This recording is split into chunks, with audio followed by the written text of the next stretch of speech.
Okay, so let's now understand waves. Okay, so before we get into this, let us understand if you have energy, okay, how can energy be transported, okay, from one place to another? How can energy be transported from one place to another? There are two methods, okay, in two ways, two methods. If you have energy from one place, how can you transfer it to the other place? There are two methods. One is actual motion of the particles, actual motion of the particles, and second, through waves, wave propagation. What is the meaning of this? I'll just tell you. Okay, now if let us say, you want to buy something, so you actually go from here to there and do your work and then come back. Okay, so you are actually moving, the particle is actually moving and transferring energy. That is actually what we call as the actual motion of particles. And in the second case, particles are not moving. Imagine there is a sequence of particles like the dominoes card, they are not moving. Okay, they are just transferring energy to the next particle. Like, you can imagine, if you want to go till there, you are appointing different people and you're just telling, you do this work, you give this object to that person and come back. So you are not moving, you are just telling the passing on the information or passing the energy to the adjacent person, which will be continued further. And whenever that happens, we say a wave is established. Okay, so there are two ways in which energy can be transported from one point to another. One is through the actual motion of particles. The particle literally moves, and in the second case, it's the wave propagation. Okay, and we are only discussing wave propagation in this chapter. Now, what is a wave? It's a kind of disturbance, some kind of disturbance which is set in a medium. Okay, it is set in a medium, and this disturbance can be propagated through a medium or without a medium. See, to set a disturbance, you need a medium. Like, imagine I'm trying to pull a string, vibrate the strings of a guitar. That results in the formation of waves. You drop a pebble in a water, the ripples are formed. It's a disturbance, it's creating waves. Okay, so what is happening when you create a disturbance? That energy of the disturbance has to be transmitted, correct? How the transmission happens? In the form of waves. So all the particles, they transmit energy, and that results in the formation of a wave. So wave is a disturbance created in a medium, and its propagation can be in a medium or without a medium. How is it propagated? By repeated vibrations of particles. This is important. Now I told you wave will, the particles do not move, they transfer energy. But how exactly they transfer energy from one point to another? Through repeated vibration of particles.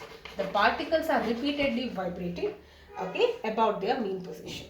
Okay, and when I say wave, it's a carrier of both energy and momentum. The impact is also carried. Okay, this can be asked for a assertion reasoning. It is not a carrier of mass, it is not a carrier of anything else, only energy and momentum. Now this point, if you want me to highlight, propagated, it is set up in some medium and it is propagated, it is transmitted maybe through a medium or without a medium. How? Through particles, repeated vibration of particles. What happens when you are actually taking a rope and imagine you're holding it, somebody is plucking the rope. You can see a wave which is established. How is that wave happening? That's because each particle of the rope, it starts oscillating. There is repeated vibration, and when it vibrates, energy is transmitted. Whatever the energy is there in the first particle, it gets transmitted to the second particle. So I can say that it's basically each particle in the wave is doing an SHM there. Okay, oscillation to and fro, and because it's doing oscillation, it is getting transferred to the next particle and so on. Okay, so if you are visualizing a spring or a what I should say, a string or anything like that, particles, they oscillate like this. But if you are talking about a sound wave or a spring, it will be oscillating like this. Okay, so I'll come to that anyways. Yes, so this is regarding the definition of a wave. Now there are two kinds of waves. One is mechanical waves, and electromagnetic waves. Okay, matter waves you don't have to worry. So you have mechanical and electromagnetic. Okay, mechanical waves means it requires a medium. Okay, requires a medium for propagation. This does not require. Okay, there are differences neatly given in the book base notes. You can refer that, but I'm just telling you the overview. Not required. Medium is not required. If it's there, it's okay. Alright, so they are also called as elastic waves, mechanical, elastic, both are same. An example for that can be, what are the examples? Sound waves, you know the sound waves, seismic waves in case whenever there is an earthquake, and shock waves, all of that. Waves in a string, ripples in a water, all of them require a medium. Okay, and electromagnetic waves, they do not require a medium. If that is there, it is fine. If not, also it is fine. So they do not require a medium. Or in other words, there are oscillating electric and magnetic fields. Now you know how you have little bit studied this in 10th grade. But what is an electromagnetic wave? Like all the radiations which are coming from the sun, X-rays, gamma rays, light wave, UV rays, all of them are electromagnetic waves. Okay, now when I say electromagnetic waves, they propagate in a direction which is perpendicular, mutually perpendicular to the electric and magnetic fields. It's always like that. Alright, now now that we have understood mechanical and electromagnetic waves, waves can also be classified under two categories. One is longitudinal waves and the other one is a transverse wave. Okay, longitudinal wave is the one in which oscillations, the particle movement, particle oscillation and the wave propagation, both are in the same direction. Okay, both are in the same direction. Consider the case example, I'll tell you this, sound wave. Okay, wave set up in air columns, all of them will be even for in the case of a spring. Okay, now visualize a spring. What happens? You know, I'm compressing it, I'm extending it like this, I'm releasing it. It compresses and then again comes back, again compresses. How are the particles of the spring moving? Aren't they moving in this direction? They are vibrating like this, compressing, you know, they're vibrating like this.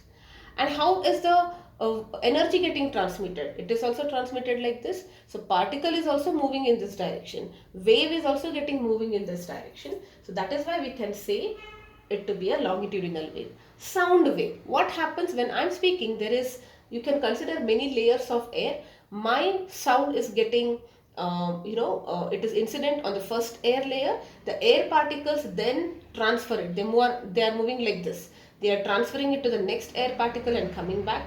This air particle again transfers to the next layer and comes back, and that is how my energy, sound energy, is getting transmitted. So the particles are moving like this.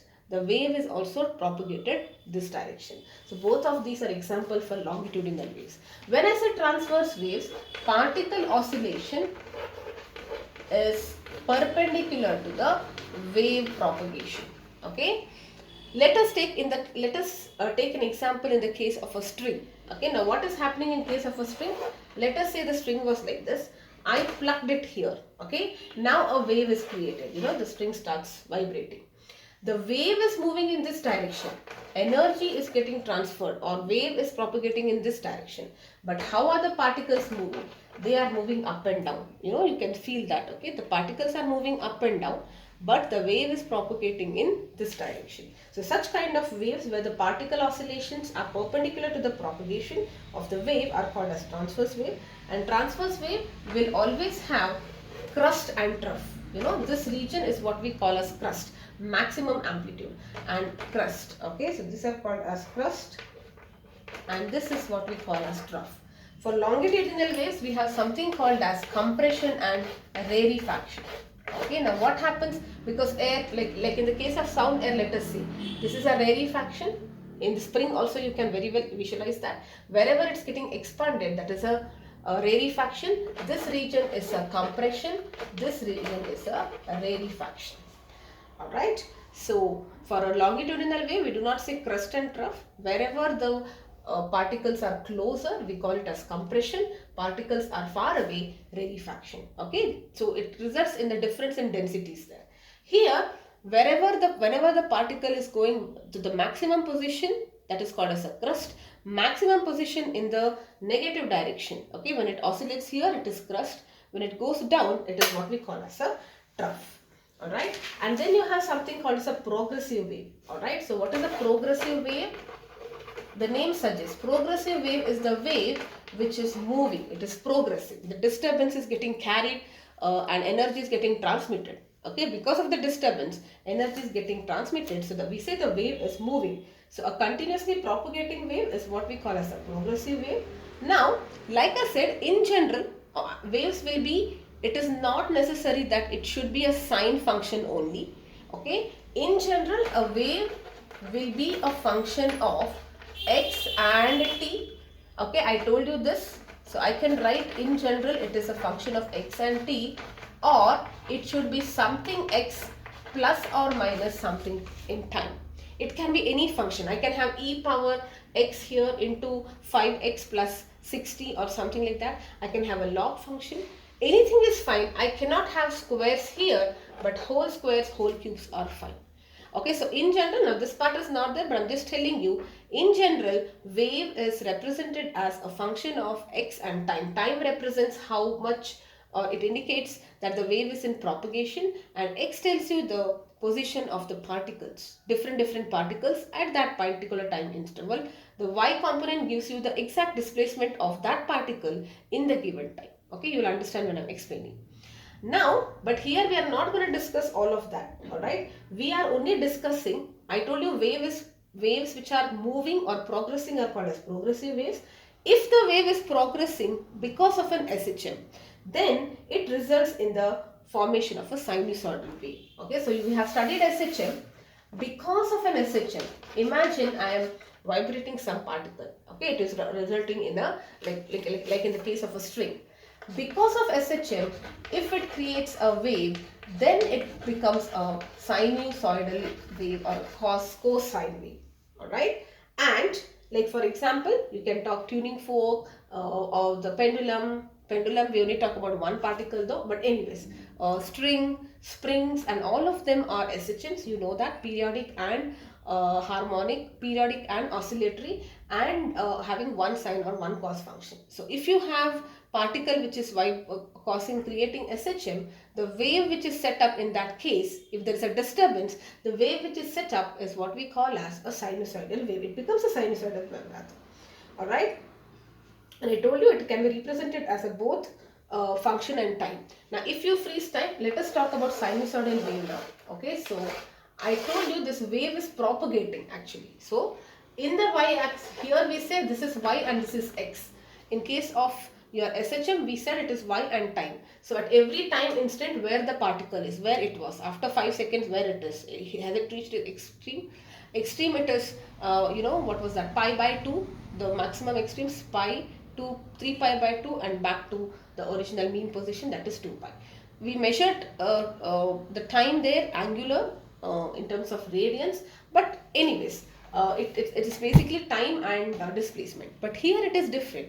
Here you have time, the wave is progressing with the time. Also, all the particles, the string is made up of many particles. All the particles are in vibration. And with the time, okay, I repeat. Now, if you fix a time, if you make a time as 0, for example, alright, when you make a time as 0, what happens? It is like, now, I'm not making it 0. If it is 0, it tells you the initial state. Before it started moving, before the disturbance was created, what was happening. But if you fix the time to be constant, let us say it is 5 seconds, then it will be a snapshot. I repeat, when you keep t as constant, t as some constant, okay, the wave, it's like the which was moving wave is now stopped and you are taking a time, like a snapshot here. So now maybe this is the exact picture. Otherwise it was moving. Okay, now you're fixing 5 seconds, it will stop, and after 5 seconds you can understand particle 1, where is it? Particle 2, is it on top? Is it on bottom? Particle 3, where is it?